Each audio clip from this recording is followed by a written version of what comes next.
Hello, আজকের ভিডিওটা শুধু বই প্রেমীদের জন্য, বই না উপন্যাস প্রেমীদের জন্য। উপন্যাস অবশ্য বই, তবে একই কথা।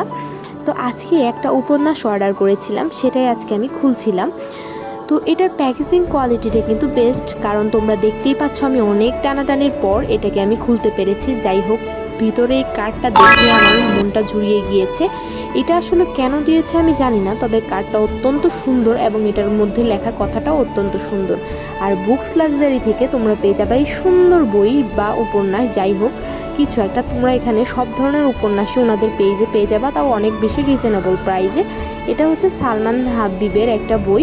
এখানে অনেক সুন্দর কিছু কিছু কথা লেখা ছিল, যে কথাগুলো একদম মন জুড়ানো। যাই হোক, আমি এটা খুলে খুলে তোমাদেরকে পুরোটাই দেখাচ্ছি। জিনিসটা খুব বেশি কোয়ালিটিফুল। আমার মনে হয় যে আমি পরবর্তী থেকে যদি কোনো উপন্যাস বা বই পারচেস করি, তাহলে অবশ্যই ওনার পেজ থেকে করব। তো তোমাদের কাছে কেমন লাগছে তোমরা অবশ্যই জানাবা। আর এইটা হচ্ছে এই যে সালমান হাবিব, ওনার পুরো পরিচয় এখানে দেওয়া আছে। তো সবাই কমেন্ট করো কেমন লাগছে।